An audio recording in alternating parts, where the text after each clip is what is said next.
What's up guys, Justin Linder here, lpsfab.com, Linder Power Systems. It's been a little bit since I've been on here, made any videos. I've been kind of struggling with getting some of my bread and butter parts going, and basically I'm back to making a whole bunch of my alpha lock couplers, intercooler couplers.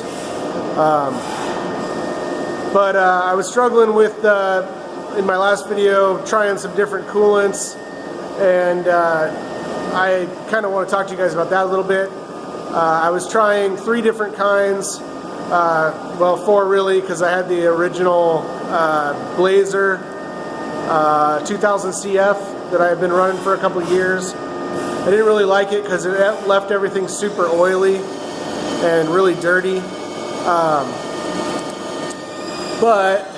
So I was trying 3 different kinds, one of which was the liquid ice HPX, and then the Qualichem 251C.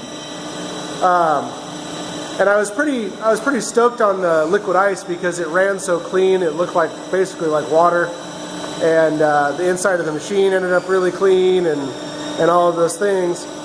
And I was running steel in it, chromoly, for a little while, and it ran really well. So I was just about to buy a 55-gallon drum of that stuff when I switched over to my couplers, my aluminum couplers that I've been running for about 3 years with the same programs, and I could not get a part to come out for anything. So I spent about a whole day messing with it and about 10 scrap parts, and eventually I just I eventually came to the conclusion that it might be the coolant. So I switched my sump from the machine that had the Qualichem 251C in it over to my lathe, and the first part came out perfect. So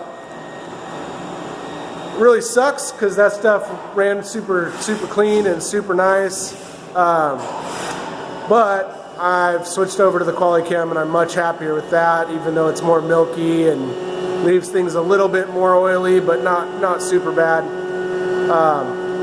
So I've gone ahead and I've ordered a 55-gallon drum of 250C, which comes highly recommended. The 251C is a chlorinated product, and they said it could like take the paint off the insides of your machines and attack some of the rubber seals and things. So I opted for the 250C. I think the performance will be about the same, and hopefully we don't get that attacking of paint and rubber.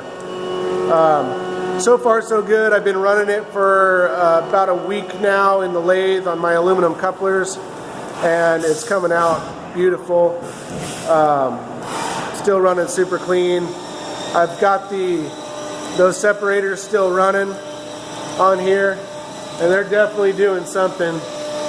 They're pulling all kinds of junk out of the coolant, so they're definitely working.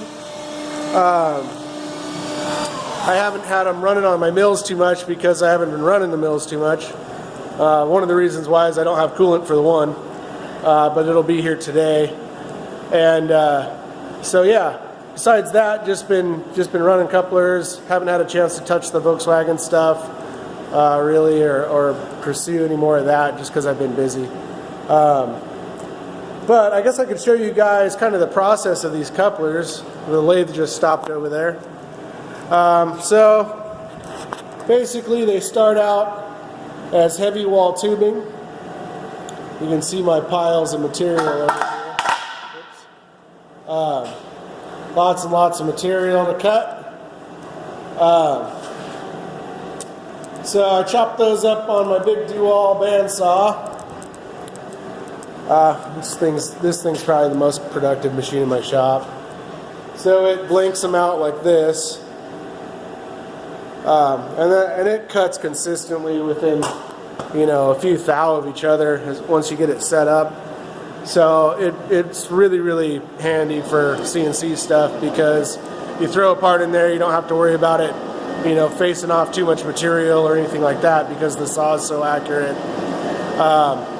So then they come over here to the lathe, and so each one of these blanks makes a pair of couplers. So the couplers are finished, basically coming out of the lathe, besides a little bit of deburr work. You can see the fast thread there, the side holes, the knurl, the bore groove back in there. So basically, you know, it's turned and then milled and drilled, all in the same operation in this lathe. And basically, it's a flip-flop program. So I stick the part in there, it runs one side, I flip it over by hand, it runs the other side, and then it'll go and pick off the first part, and basically goes and grabs it, cuts it down the middle, the rear spindle will come back, and then it'll finish the back side of both parts. So it's pretty efficient. You can kind of see here. This one is just about ready to be picked off. So both halves of the coupler are done. I just got to clear the chips out so it doesn't grab on.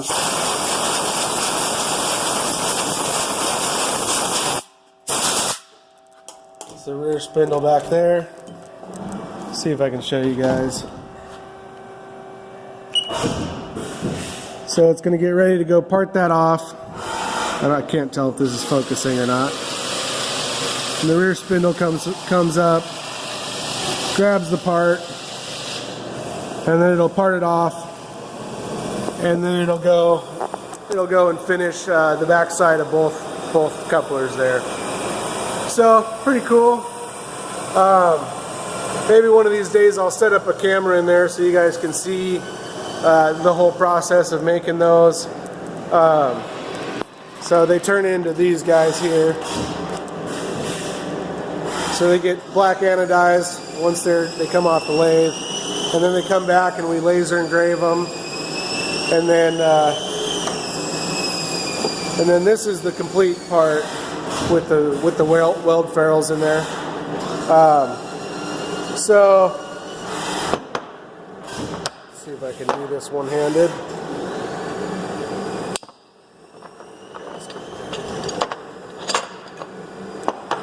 So basically, these guys get welded to your charge piping, and then there's your little detent pins on the one side, and inside this coupler, I don't know if you can see that, there's a wave spring, so it's spring loaded. And then let me see if I can set this down. Basically, this will be captured on the tubing that's welded to the pipe, and these get O-rings that go in these grooves here, and then with that fast thread and spring-loaded locking detent, basically this can just come up the pipe, it captures the O-rings, and then locks into place. And you can see the pin through the hole there. So basically, once these pressurize, there's no way for them to unlock themselves, but you don't need any tools to get them apart. So it's kind of a neat product. It's done really well for me. Had the idea in my head for years before I had the equipment to make it. So it took a long time to get to this point, but you know, I've sold thousands of those things now, and I make them in different sizes from 2-inch up to 4-inch. We are planning some more sizes hopefully in the future, but these ones keep me really busy. So you know, I've been selling, probably the last year I probably sold 3,000 or 4,000 of these, so it's a lot of work for me. But anyway, yeah, that's kind of the process of those. And the coolant, well, I guess you guys know what I thought about that other coolant. I guess if you're running only steel, that liquid ice would probably be pretty cool. But if you're a job shop that runs multiple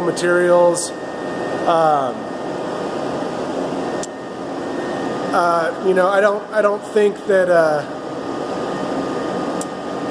that stuff's a good choice. But the 250C comes highly recommended from a whole bunch of guys that I know in the industry. And I've also posted a couple questions in some forums and things, and everybody loves that stuff. So I decided to just go with it. I'm usually a nonconformist and try to do what other people don't, but sometimes you just got to use what works, I guess. So anyway, just wanted to update you guys on where I'm at. I am going to be tearing into my little GTI here soon.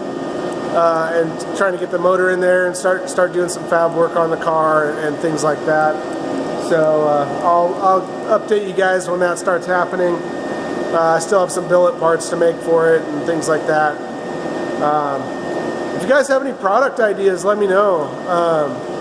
I've been kind of struggling on to where to point my business to help grow it here in the future. So if you guys have some ideas that you think would be a really good seller, and something that maybe isn't on the market, or maybe can be improved if there is something in the market, you know, let me know. Leave a comment, and yeah, you know, we can kick around some ideas and go from there. So anyway, if you like these videos, please subscribe down below, and yeah, I'll see you guys next time.